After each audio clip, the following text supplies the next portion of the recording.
Remember, you're working to answer this lesson question. What is the relationship between slopes of parallel or perpendicular lines? Now, so far, you've explored the slope formula, and that means that you can use 2 points on any line to determine the slope of the line. Now, we're going to combine that with translations in order to explore the relationship between parallel lines.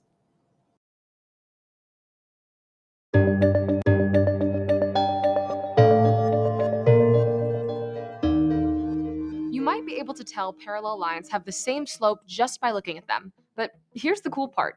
We can actually prove they have the same slope using algebra. Let's look at an example. Here, line P prime Q prime is the image of line PQ after a translation, creating parallel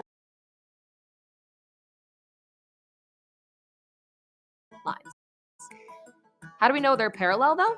Well, let's see. Because we are translating line PQ, each point in the pre-image moves the same distance and direction to make P prime Q prime.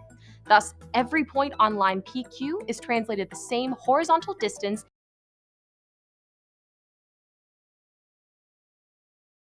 and the same vertical distance. That means each x-coordinate changes the same amount and each y-coordinate changes the same amount. And we can even see that in our example. Check out the x-coordinates in the pre-image C and A.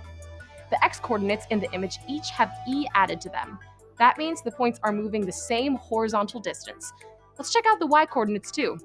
B and D in the pre-image each have f added to them, making them go the same vertical distance.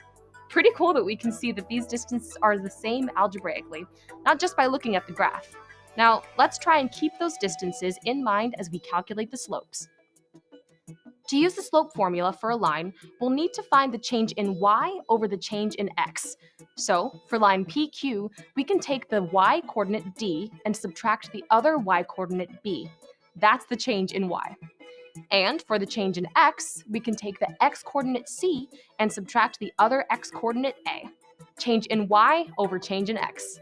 That's our algebraic representation for the slope of line PQ. Now we just need to do the same for our image line. We can take the y-coordinate d plus f minus the other y-coordinate b plus f. That difference is the change in y. Then we look at the x-coordinates, c plus e minus a plus e. That's the change in x. Now, here's the trick. We can simplify this to find something out. We can get rid of the parentheses here using the distributive property. We get d plus f minus b minus f, all over c plus e minus a minus e. Notice how some terms cancel? It's pretty nice, huh? We're left with d minus b over c minus a. Hey, that's the same expression we found here. The slopes are exactly the same. And just like that, we used algebra from translations to prove parallel lines have the same slope, a very useful result.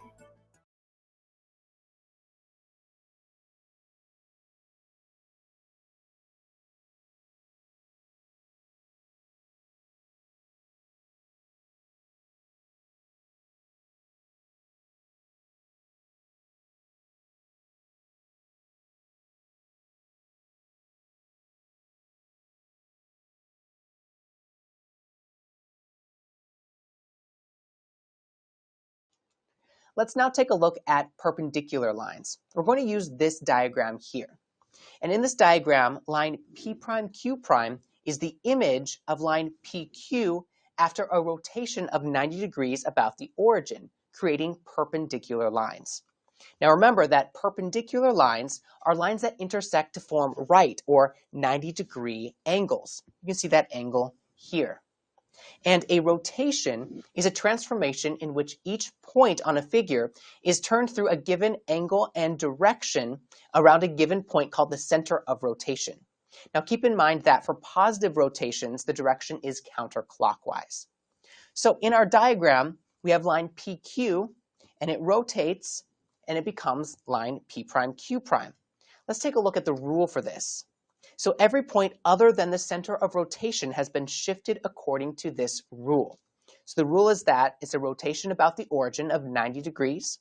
And for any input point, xy, it will map to an output of negative y, x. Let's see how this rule applies to our diagram. Now remember that the origin was not transformed, and so this is a point both on the pre-image and the image. Now if we take a look at point P on the pre-image, after the rotation it becomes point P prime.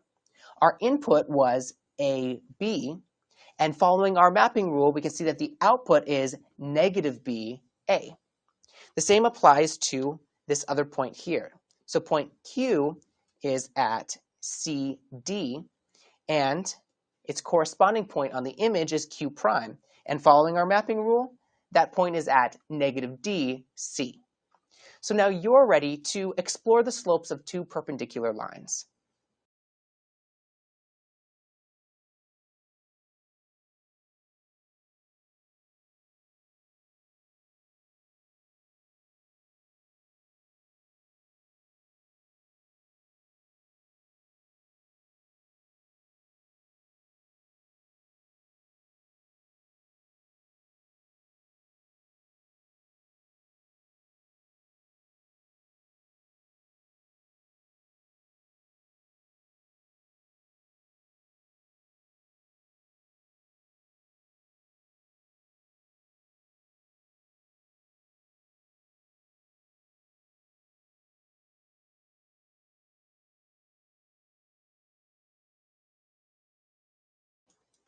Great work. You just determined that the slope of PQ is D minus B over C minus A, and that the slope of P prime Q prime is negative C minus A over D minus B.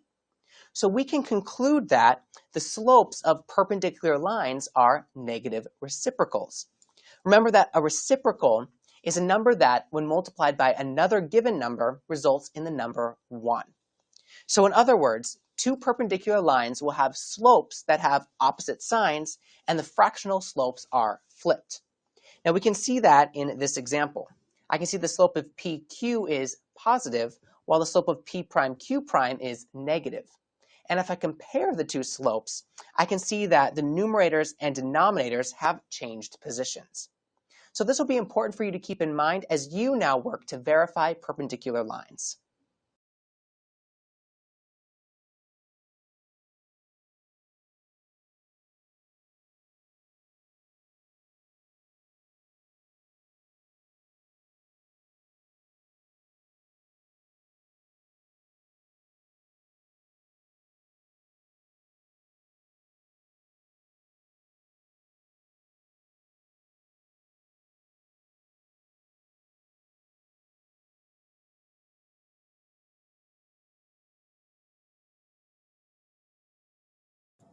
Let's take a look at this problem. Given the line y equals negative 3/4 x minus 2, graph the line that is parallel to it and passes through the point 1, 2. Well, I can use the slope criteria for parallel lines to determine another point on the line that's parallel to this given line. And so what do I know about parallel lines? Well, I know that the slopes of parallel lines are equal. So with that information, I first need the slope of the given line. Well, because it's written in slope-intercept form, I can use the equation that's given here to know that the slope is negative 3/4. That means that in my new line, the slope will also be negative 3/4. So I'm going to begin with the point that I'm given. I'm going to fall 3, and I'm going to run 4, so that I now have a new point on that line. And now all I need to do is connect those points together, and I will have a parallel line. Now let's see if we can find a perpendicular line. So given the same line, now let's graph a line that is perpendicular to it and passes through that same point. So what do I know about the slope criteria for perpendicular lines? Well, the slopes of perpendicular lines are negative reciprocals.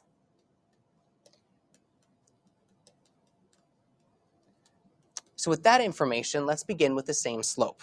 So I know that the slope is negative 3/4. So the negative reciprocal of this is positive 4/3. Now that I have the negative reciprocal, I have the slope of my new line. I'm going to rise 4, and I'm going to run 3, and now I have a new point on this line. And I just need to connect those points together to create a line that is perpendicular. And there we go. So now you can practice with parallel and perpendicular lines.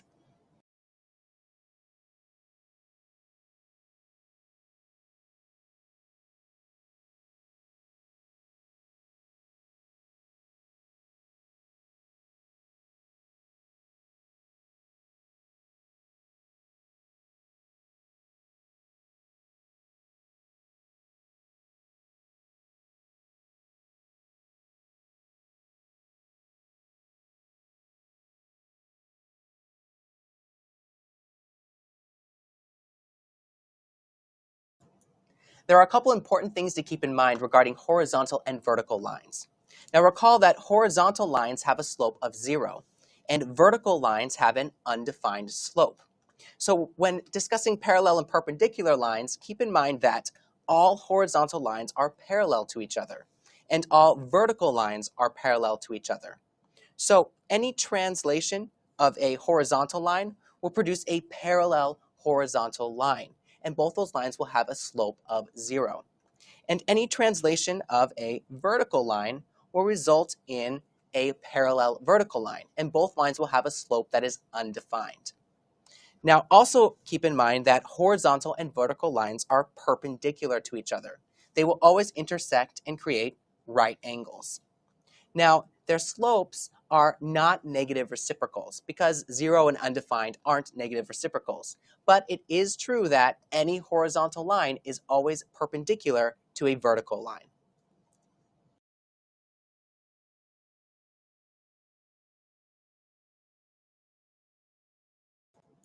You've got a great start towards answering your lesson question. What is the relationship between slopes of parallel or perpendicular lines? Now, so far you've investigated and determined the slopes for parallel and perpendicular lines.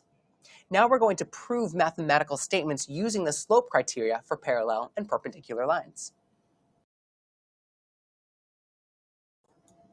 Let's take a look at the perpendicular transversal theorem. This states that if two lines in a plane are perpendicular to the same line, then they are parallel to each other. Up next, we're going to prove this theorem.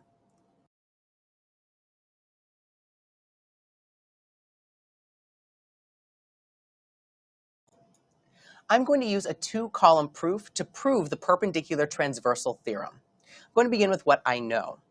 Now, I know that A is perpendicular to C, and that B is also perpendicular to C, and that's a given. I also know that the slope of C is x. That's also given. Now I'm going to use this information. Well, if two lines are perpendicular, then we know that their slopes are negative reciprocals. So if the slope of C is x, that must mean that the slope of A is negative 1 over x. And that's because the slopes of perpendicular lines are negative reciprocals. I also know what the slope of B is. The slope of B is also negative 1 over x for the same reason. Now, if I use substitution, I can conclude that the slope of A is equal to the slope of B. And if the slopes of the two lines are the same, well then I know that A is parallel to B. That's because parallel lines have equal slopes. So make sure you continue to think about slope as you verify parallel and perpendicular lines.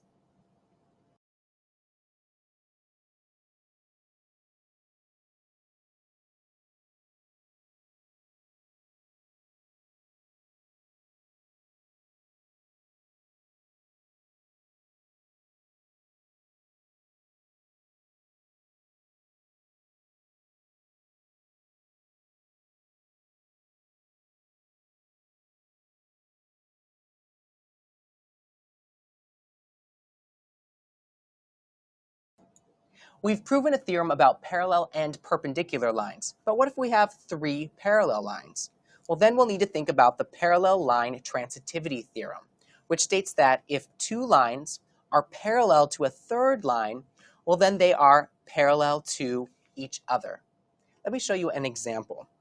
So if I know that line E is parallel to line F, and that line E is also parallel to line G, well then based on this theorem, I would know that lines F and G are also parallel. But let's go ahead and prove this theorem. Now, I've already prepared a paragraph proof, and let me walk you through it. Now, I begin with a statement about what's given.